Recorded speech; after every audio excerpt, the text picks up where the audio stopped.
So no, this verdict is not justice. Frankly, I don't even think we call it full accountability because there are multiple officers that were there. It wasn't just Derek Chauvin. And I also don't want this moment to be framed as this system working, because it's not working.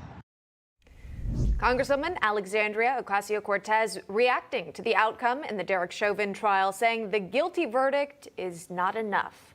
Joining us now to discuss this and the recent riots and protests against police is Curtis Sliwa, founder and CEO of the Guardian Angels. He's also running in the New York City mayoral race.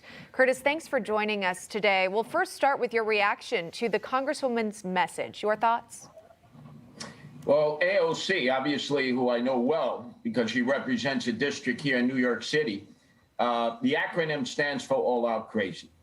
For her to suddenly suggest that the justice system was not working when we saw the verdict come in from Minneapolis, guilty on all charges. We had a chance to see videos ourselves. We had a chance to see a jury impaneled. We had a chance to see expert witnesses on both sides' behalf present their case. And then the jury came to a conclusion. And then AOC is saying, oh, well, this should not be a reflection of the justice system in America. Well, excuse me, AOC, what is the alternative? What is it, a diplock court? What is it, you're guilty before you have a fair trial? I don't know what AOC is talking about, but obviously it almost seems like she wishes that the jury had exonerated that officer for the death of Mr. Floyd, and at least on some of the counts, so that there could be insurrection in the streets. There could be rioting, maybe shooting and looting as a result of that. It almost seems that that would have fit her agenda better than her acknowledging, yes, the system did work. There was a method of adjudicating this and finding the officer guilty, and he'll be locked up in perpetual time, never getting out. The other three officers are going to have their trial. So I must say that she once again has earned that nickname that I've given her, AOC, All Out Crazy, Alexandria Ocasio-Cortez, really an enemy of America, an enemy of our judicial system, and an enemy of democracy. Well, a sitting U.S. Congresswoman, she's using her platform to share her views with her followers there, and it does carry some tremendous influence that she has. She's got a huge social media presence. But speaking about influence here, here's the President of the United States, President Joe Biden, talking about ending systemic racism. Listen to this, and then I'll get your reaction. And this takes acknowledging and confronting head-on systemic racism and the racial disparities that exist in policing and in our criminal justice system more broadly.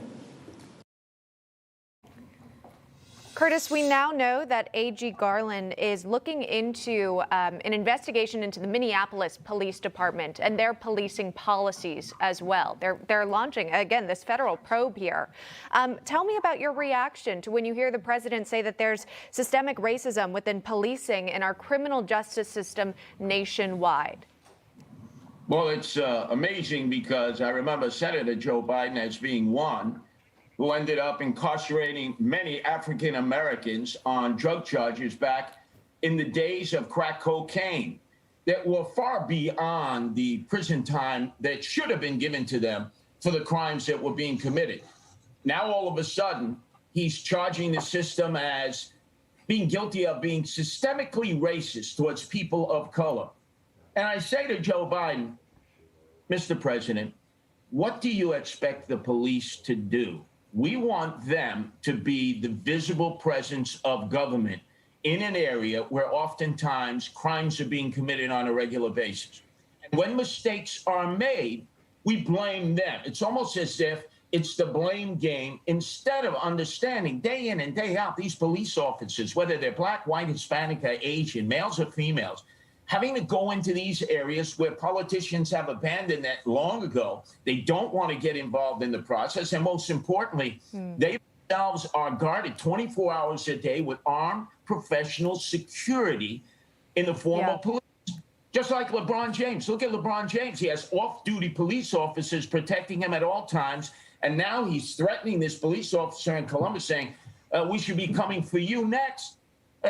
This is a complete overreaction. How can we expect the men and women of the police department to go out there each and every day and protect our lives, especially when there are 911 calls? In the incident there in Columbus, why do you think the police responded? Because somebody in that neighborhood, a neighborhood of color, called them because there was a woman with a knife trying to kill another young lady of color and may have stabbed the second one. What was the police officer to do? I'd like President Joe Biden, I'd like LeBron James to tell me what the alternatives were. What do we use? Bean bags? Do we use a net? Do we use tasers? Do we try to shoot him in the foot, shoot him in the arm? Yeah, I mean, no, arguments make absolutely, no sense. absolutely. Clearly, he saw backlash online, but this was after, what, 40,000 retweets of that tweet he received. I'm talking about that LeBron James tweet in regards to the incident we're playing on your screen. Out of time, but Curtis, so many people are hearing what you're saying, and they're nodding their heads along with you. Curtis Sliwa joining us on the program. Curtis, thank you. Appreciate that. Hey, I'm Rob Finnerty. Thanks for watching. If you enjoyed this video, please join the conversation in the comments below. Don't forget to subscribe, too. Hit the bell icon to be alerted to breaking news. And remember, there's a whole lot more on Newsmax TV, America's fastest growing cable news network. Newsmax TV, we're real news for real people.